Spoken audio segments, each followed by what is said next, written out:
नमस्कार दोस्तों, मैं आपको बताऊंगा मेंढक में छुपी हुई कुछ रहस्यमयी शक्तियों के बारे में। मित्रों, आपको जानकर हैरानी होगी कि मेंढक के पास ऐसी कौन सी चमत्कारी शक्ति है, ऐसी कौन सी अद्भुत कुदरती कला है जिसके बल पर इस मेंढक को सबसे अद्भुत एवं दिव्य माना जाता है। दोस्तों, हमारे पुराणों में मेंढक के बारे में कई कथाएं हैं और कई साधनाएं भी हैं।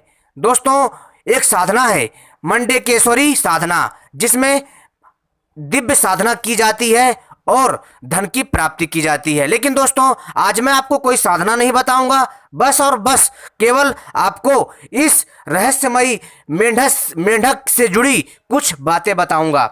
मित्रों, आपने इच्छाधारी नाग के बारे में तो जरूर सुना होगा। आपने यह भी सुना होगा कि इच्छाधारी नाग के पास नागमणि होती है, जिसके दम पर वह आसानी से कोई भी रूप धारण कर लेता है और कहीं पर भी आसानी से आ जा सकता है और किसी का भी रूप आसानी से धारण कर सकता है। लेकिन दोस्तों, आप लोगों में से बहुत कम लोगों ने मेंढक मणि के बारे में सुना होगा। जी हाँ दोस्तों, आपको सुनकर हैरानी हो रही होगी और आप इस बात को लेकर के भरोसा नहीं कर पाएंगे। लेकिन दोस्तों, ये सत्य है, क्योंकि दोस्तों ऐसे कई जीव हैं जिनके पास उनको मणि दी जाती है और यह मणि कुदरती तौर पर उनको मिलती है।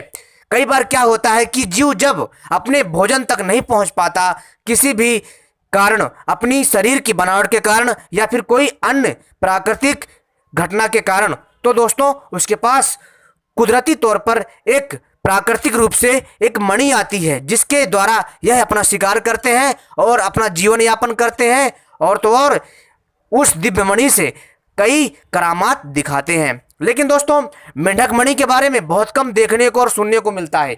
मेंढक मणि अपने आप में बहुत अद्भुत होती है।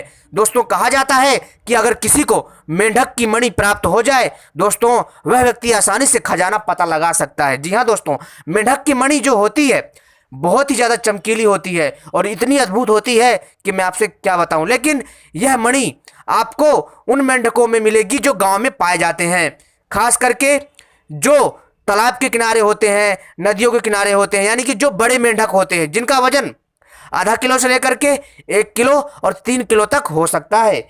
दोस्तों, इस मेंढक में विचित्र सी धारियां बनी होती हैं और तो और दोस्तों इनके माथे पर जो है त्रिशूल जैसा और विचित्र जो है आकृति बनी होती है, जिसमें यह मेंढक मणि पाई जाती है। दोस्तों, मेंढक की मणि जो होती है अपने आप में बहुत ज़्यादा चमत्कारी होती है।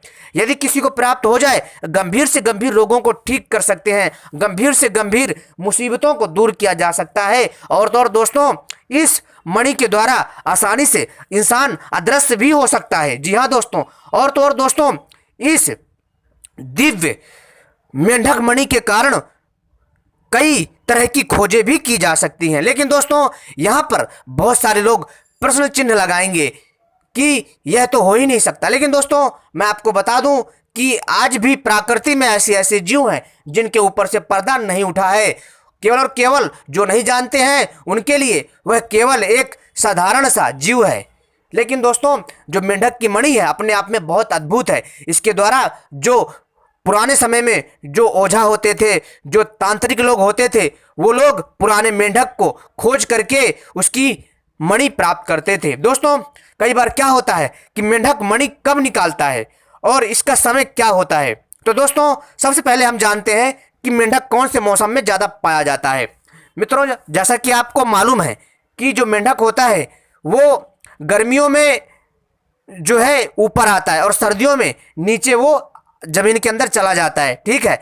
और साथ ही साथ दोस्तों, जब बरसात होता है ना दोस्तों, बरसात के टाइम पर सबसे ज्यादा मेंढक देखा जाता है। जी हाँ दोस्तों, बरसात के टाइम पर आपको छोटे से लेकर के बड़े बड़े प्रजाति के मेंढक आपको दिख जाएंगे। मित्रों, हमारे भारतवर्ष में छोटे से लेकर के बड़े मेंढक तक पाए जाते हैं और हर एक रंग के। लेकिन मुझे समझ में नहीं आता किस मूर्ख ने गलत इतिहास लिखा है, किस मूर्ख ने जो है मेंढकों के बारे में जानकारी दी है कि इंडिया में यानी भारत में केवल और केवल छोटा मेंढक पाया जाता है। ऐसा कहीं कुछ नहीं है दोस्तों। हम बचपन से छोटे से लेकर के बड़े बड़े मेंढक देखते आ रहे हैं और ये बात सत्य भी है, क्योंकि हमने अपनी आंखों से देखा है मेंढक।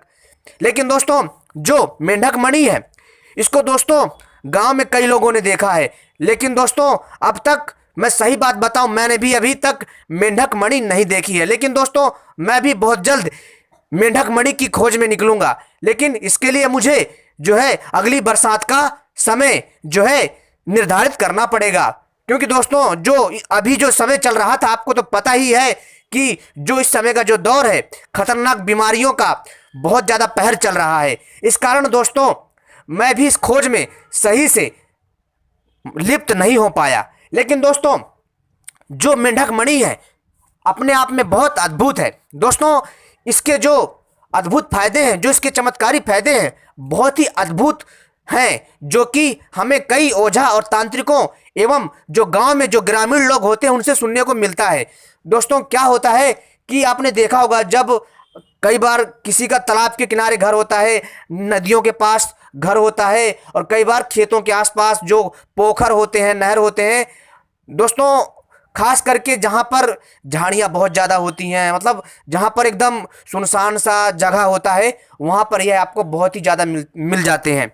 दोस्तों ऐसा बताया जाता है कि शाम के टाइम जो है, जो वो होते हैं ना, उसको क्या बोलते हैं, जो बैल चराते हैं, जो बकरियों को चराते हैं, उनको बोलते हैं गड़रिया। आप लोग भी जानते होंगे, जो लोग जानवरों को चराने का काम करते हैं। तो दोस्तों क्या होता है कि वो लोग शाम के समय अपने जानवरों को पानी पिलाने जा रहे होते हैं। तो दोस्तों उनको जो है ना एक मेंढक दिखता है, एक बांध होता है, मतलब पोखरों के किनारे, तालाब के किनारे एक बांध टाइप होता है, मतलब यानी कि मिट्टी का एक ऊंचा टीला होता है। तो उसके ऊपर मेंढक बैठा हुआ, मतलब उसके ऊपर मेंढक बैठा हुआ होता है। और दोस्तों मेंढक के, जी हाँ दोस्तों, मेंढक के पास एक विचित्र सा पदार्थ चमक रहा होता है, जिसको हम मेंढक मणि कहते हैं। मेंढक मणि अपने आप में बहुत ही ज़्यादा अद्भुत है। दोस्तों आपको यह भी मालूम होगा कि मेंढक और सांप की जातीय दुश्मनी भी है। मेंढक सांप को पाता है तो जो बड़ा मेंढक होता है वो सांप को खा लेता है, लेकिन जब कोई सांप छोटे मेंढक को पाता है तो वो छोटे मेंढक को खा जाता है, यानी कि इनकी जातीय दुश्मनी भी है। दोस्तों ये तो खैर प्रकृति की घटना है, ये तो चलती रहती है। लेकिन जो गांव वाले थे, जो अब शाम के समय जब अपने जानवरों को चारा खिलाने के बाद पानी पिलाने के लिए जाते हैं, तब वो पोखर के पास एक बांध के ऊपर, मिट्टी के टीले के ऊपर एक मेंढक देखते हैं, जिसके सर के ऊपर एक विचित्र प्रकार का पदार्थ चमक रहा होता है, जिसको बोलते हैं मेंढक मणि। तो दोस्तों क्या हुआ कि गांव वालों ने सोचा कि क्यों ना जाकर के देखा जाए कि यह मतलब जो है इसके ऊपर क्या है, इस मेंढक के ऊपर। तो दोस्तों जैसे ही वो लोग मेंढक के पास गए तो दोस्तों वह जो मेंढक मणि थी पता नहीं कहाँ गायब हो गई, और वो आराम से पानी के अंदर जाकर के कूद गया, झट से कूद गया मेंढक। और गांव वालों, जो मतलब जो वहाँ के गांव वाले थे, जो गड़रिया गांव वाले थे, उन्होंने वहाँ पर काफ़ी देर तक उसको खोजा, लेकिन नहीं मिला, क्योंकि दोस्तों वो पानी में कूद चुका था। लेकिन फिर भी उन्होंने अगले शाम वहाँ जाकर के तलाशने की कोशिश की, बट उनको कुछ हाथ नहीं लगा। दोस्तों अगर मेंढक मणि किसी को मिल जाती है तो दोस्तों इस मणि को बोल करके हम अपना आसानी से काम ले सकते हैं। जी हाँ दोस्तों, उसमें ऐसा बताया गया है कि जब किसी को मेंढक मणि प्राप्त हो जाए तो दोस्तों क्या करना चाहिए कि मेंढक मणि को अपने समक्ष ला करके उससे बोलना चाहिए कि हे मेंढक मणि, मुझे बताओ कि धरती का गढ़ा हुआ खजाना कहाँ है। तो दोस्तों वह मणि अपने आप उड़ करके उस खजाने के पास जाएगी जहाँ पर खजाना होता है ना आश्चर्य वाली बात। लेकिन कई लोग यकीन नहीं करेंगे, क्योंकि दोस्तों यह कुछ ऐसी रहस्यमय बातें हैं जो हर किसी को नहीं पता होती हैं। साथ ही साथ दोस्तों यह खास करके जो यह मेंढक होता है, जो ये विशेष प्रकार का मेंढक होता है, ये बरसात के टाइम में ही पाया जाता है, जहाँ पर एकदम सुनसान सा क्षेत्र होता है, और जहाँ पर पुराना तालाब, पुरानी नदियाँ, पुराना पोखर, पुराना तालाब होता है, वहीं पर ही होते हैं। और खासकर यह बरगद के पेड़ के नीचे भी पाए जाते हैं, नमी वाले क्षेत्रों में। दोस्तों जब यह मिल जाता है ना, साथ ही साथ इसकी मणि के द्वारा इंसान आसानी से अदृश्य भी हो सकता है। मात्र इसको अपने पास रखने से कई प्रकार की समस्याओं का नाश होता है। साथ ही साथ दोस्तों मेंढक मणि इतनी चमत्कारी होती है कि बहुत ही ज़्यादा मेंढक मणि के द्वारा, लेकिन ध्यान रहे दोस्तों, जब किसी को मेंढक मणि अगर प्राप्त हो जाती है, उसको सदैव जो है हमेशा जो है आम के पात्र में ही रखना चाहिए। आम की लकड़ी का एक पात्र होता है, उसको एक बर्तन के रूप में बनवा लें। यानी कि आम की जो लकड़ी होती है उसको एक बर्तन के रूप में बनवा लें, और अगर किसी को प्राप्त हो जाती है मेंढक मणि तो उसको उसी में ही रखना चाहिए, और ऐसी जगह पे रखना चाहिए जहां पर किसी का हाथ ना लगे। और दोस्तों इसके द्वारा, इस नागमणि के द्वारा बहुत सारी दिव्य साधनाएं भी की जाती हैं, जो कि हम आगे आपको बताते रहेंगे। बस इतनी ही जानकारी मैं देना चाहूंगा, और पार्ट 2 दोस्तों जरूर देखिएगा। इस मणिधारी मेंढक के बारे में मैं पार्ट 2 लेकर के आऊंगा, देखना जरूर। और जो भी आपके सवाल हो वो मुझे जरूर कमेंट में लिखिए और मैं उनके उत्तर दूंगा।